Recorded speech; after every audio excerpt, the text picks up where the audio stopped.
Welcome to Coming to New England. My name is Alyssa Anderson. My guest today is my grandmother. Thank you for being here. What is your full name? Muriel Janet Morris. Did you have a nickname when you were growing up, and how did you get it? I did Baz, and it was my father who gave it to me. Instead of saying Bad Wolf, he'd say Bazoo. When and where were you born? In Warren, Rhode Island, in the house that I reside in, What year? 1933. Tell me about your house and what it was like and who else lived there with you. Well, it was my grandmother lived with us, and we had a nice home, comfortable home, and that's where we resided all our life. I'm still there. What is your earliest childhood memory? My earliest childhood memory. Well, it was the end of the war. I think I was 12 years old, and that was quite exciting. People were out on Main Street and just doing their thing and hugging everybody. They were glad it was over. What was your favorite thing to do for fun when you were a teenager? Go dancing, go roller skating, ice skating, and anything like that. Did you and Pop-Pop go together on dates? No, not till. No, he was never involved with those things. Yeah, we did go on dates, but that was our dancing time. And we'd meet at Drewsty's Spa in Bristol and then go to St. Mary's Church. It was the CYO, and we'd go dancing there. And I had to be home by 12 o'clock. Of course. Did you have any chores when you were growing up? No, because my grandmother resided with us, so I didn't have anything to do. So she did everything for you? Yes. Did you ever receive an allowance? Did you save it? And how much was it? No, I did not. Only when I went to work. So and then I you would started get $4 a week. What were your favorite songs and music growing up? Oh, it was cowboy songs. Boy songs? Yeah, that was tons of fun. I liked that music. Did they have like line dancing or something like that? No, a lot of jitterbug. Jitterbug. Yeah, Ah. waltz and foxtrot. Did you have any pets? And if so, what kind of pets and what were their names? I had a cat. Her name was Penny. She was an Angora cat. And after that, we had a dog. His name was Jeep.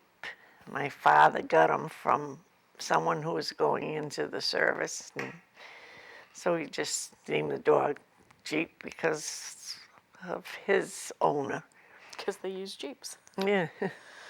Who were your friends when you were growing up? Actually, I had this girl, Gloria, and Evelyn. We were a group. There was 5 of us that hung around together all the time. What about Ginny? Oh, Ginny was a little bit later on in life when your aunt got friendly with her son, who went on to get married. Could you describe a typical family dinner? Did you all eat together? Who did the cooking and what were your favorite foods? Oh, definitely. 5 o'clock at night was dinner, and we all ate together.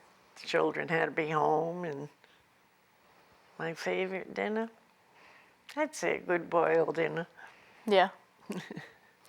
Have any recipes been passed down to you from family members? Definitely. What kinds of things? The pork pie, Oh, so good. French pork pie, and I call it poor man's soup for Thanksgiving. And like I said, boiled dinners. When and how did you meet your spouse and what did you do on dates?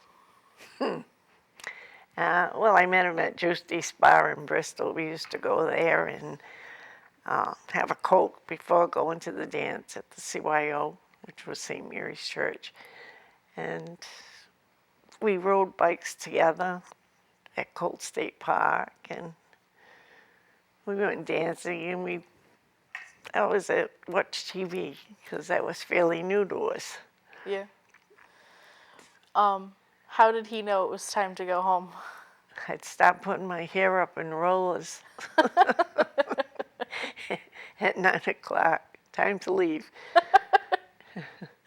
What memory stands out most from your wedding day? Well, we had it at the White Rail in Bristol, and it was in October, so it was decorated with Thanksgiving things, fall things. And when we got to New York on our honeymoon, we happened to go take a ride to Long Island also, and his aunt had the pumpkin that stood on the piano from the White Rail. So that was kind of funny. How would you describe your spouse, and what did you admire most about him? Uh, um,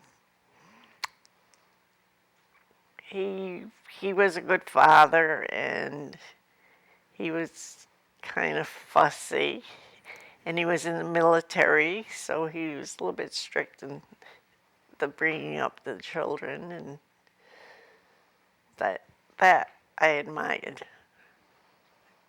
What do you believe is the key to a successful marriage? Understanding one another, and just being happy in the home makes the children happy, and that's about it. What was your proudest moment as a parent? Was having my first child, and then having 4 more after that, and that was I'm thankful for what I had. Of all the things that you learned from your own parents, which do you feel was the most valuable?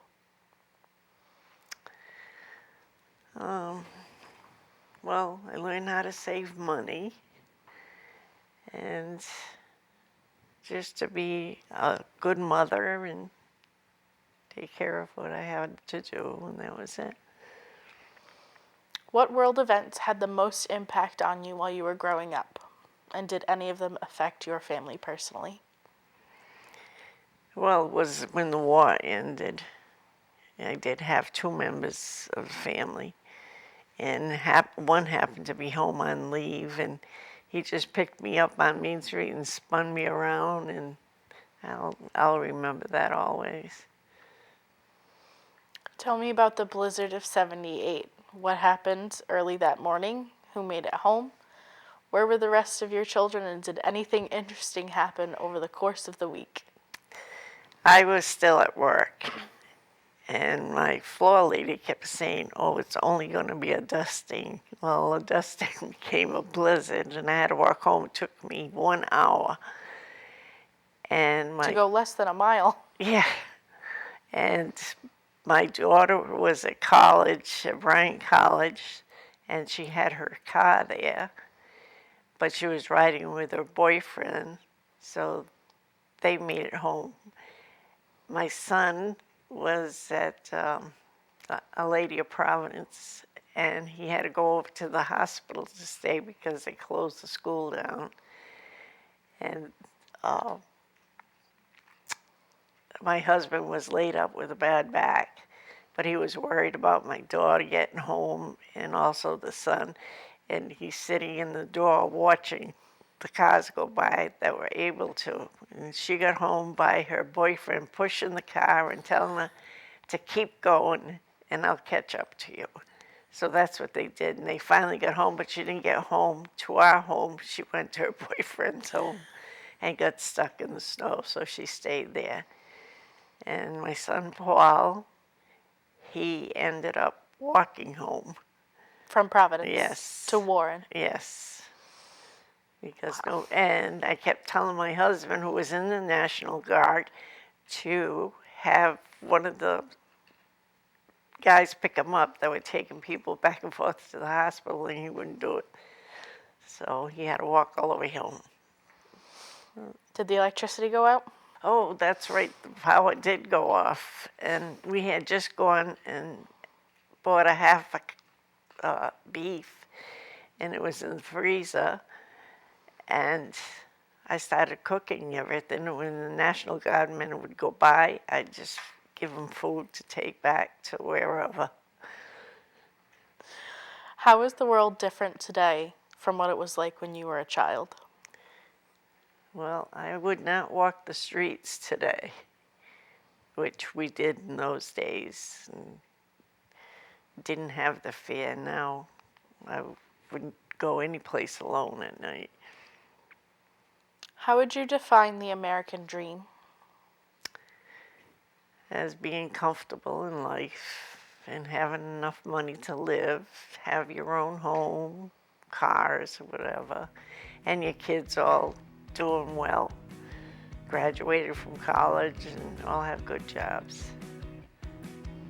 That would be it. How do you think it pertains to people who weren't born here but who moved here? What do you think it means for them? I think it means the same thing as for us who are born here, because they don't have the opportunities that we have. Well, thank you for talking with me today. It's been a pleasure interviewing you. This is Alyssa Anderson, and you've been watching Coming to New England.